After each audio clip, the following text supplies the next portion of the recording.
টাঙ্গাইলের মধুপুরে উচ্চ ফলনশীল টপটেটি জাতের নামে ধরিয়ে দিয়েছে দেশি প্রজাতির পেঁপের চারা। এতে কৃষকের অর্ধ কোটি টাকার লোকসান। প্রতিবেদনটি দেখেন আমাদের গ্রিন ওয়ার্ল্ড বিডি নার্সারিতে। গাছটা আমরা কিনে আনছি 40 টাকা করে, এবং একটা খুঁটির দাম 70 টাকা, 2 টাকা করে খুঁটি। আর এই গাছের কোনো ফল নাই। এই গাছগুলো সম্পূর্ণ এই যে এরকম এগুলো যে গারোরা নিয়ে এগুলো খাইতেছে, খারি খাইতেছে, সম্পূর্ণ ভাঙে নিয়ে অনেক ক্ষতিগ্রস্ত। আমার প্রায় 10 লাখের মতো আমি বাইরে ঋণ করে আমি বাগানটা করছি। আমরা তো 1835টা চারা আমরা এর ক্ষতিপূরণ চাচ্ছি। নাম মোহাম্মদ সিরাজুল ইসলাম। 1080টা চারা নিয়ে গাছছিলাম। এখন এটার মধ্যে পূজাত হওয়ার কারণে, নষ্ট হয়ে যাওয়ার কারণে আমাকে অনেক ক্ষতিগ্রস্ত হয়ে গেছি। চারা এলো 1800 চারার মধ্যে একটা চারাও টপলি ডিম পাই নাই। একটি বেজাতের কোন জাতের চারা এরা আমি নিজেও বলতে পারতেছি না। একটা বীজ কিনে এলো 50 টাকা করে দেওয়া হয়েছে এলো টপলিডি বলে, কিন্তু বাংলা এটা কি জাত এটা তো আমরা তো নিজেরাও বলতে পারবো না। তবে এটা আমরা বিশাল মাইডে আছি, অনেক মাইর খাইছে। পেঁপে গাছ একটা হবো নাই, খরচ হয়েছে 10 লাখ টাকা, কিন্তু আমার বিক্রি আইতো তো আমার 20 লাখ টাকার উপরে। অভিযোগ করছি আমি এটা টিউন অফিসে বরাবর। আমার নাম সুজিত কর্মকার। কৃষক প্রায় 40 থেকে 50 জন কৃষক আমরা ক্ষতিগ্রস্ত। শাহজাহানের কাছে চারা যারা নিছে সবাই শাহজাহানের তো দোকান নাই। শাহজাহানের বাড়ি হলো জলছত্র, ও হলো নার্সারি করছিল জলছত্র ভেরিবাইত রোডে। পরামর্শ দিয়া তারপরে ওর পার্টনার ছিল মনির আমারে কইছে যে আমরা চারা করতেছি আমার গ্রন্থে নিও। রমজান আলী টপলিডি জাত কিনছিলাম, কিন্তু টপলিডি জাত না দিয়ে কুজাত দিছে। মানে যে জাত দিছে এটার কোনো দাম নাই। ও আম করে ঠকাইছে। 700 টাকা খরচ হয়েছে, এটার দাম 7 টাকাও নাই।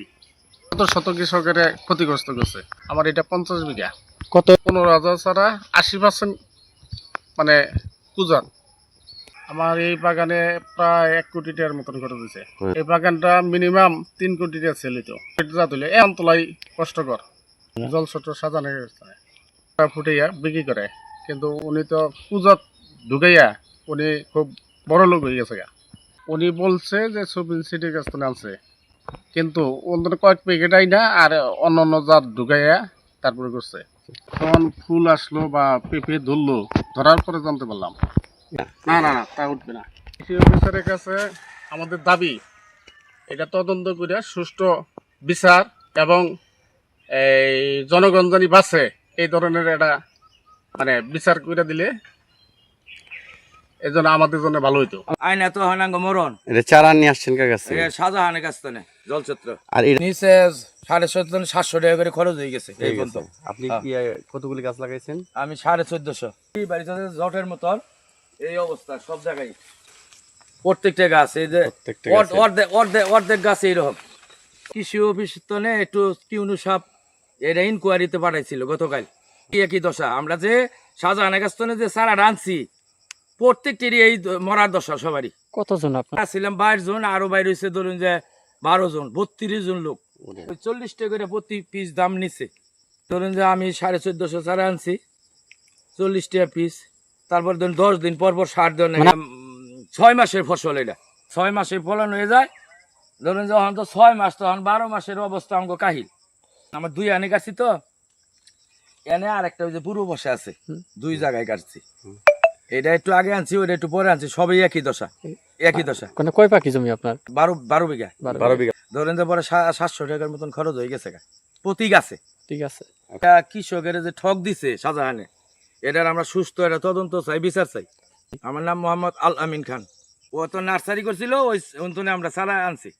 মোহাম্মদ সাকাত আলী, বাড়ি দামালিয়া বাজার। 40 পাখি, কোনো 10 টাকা মূল্য নাই।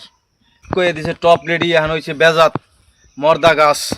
আমি ইনে জর্জরিত 50 লাখ টাকার মতো ঋণ করছি। এই ঋণ দিমুকি দিয়া এই গাছের দাম বেচতাম 2500, এখন বেচ 1 টাকা মূল্য নাই। এই গাছে কোনো মূল্য নাই, এই গাছে ফল হবে না। এরকমই অর্ধি গাছ 20 থেকে 30 লাখ টাকা ক্ষতি হবে।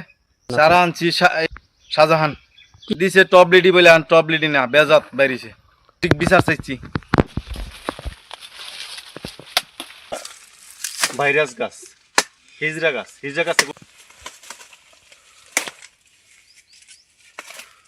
নাম মোহাম্মদ আলী, বাড়ি আমার জলছত্র বেরিবাইতে। এই 20-25 পাখি জমি আবাদ করছি। এই জমিতে আমি টপ রেডি চারা লাগাইছি।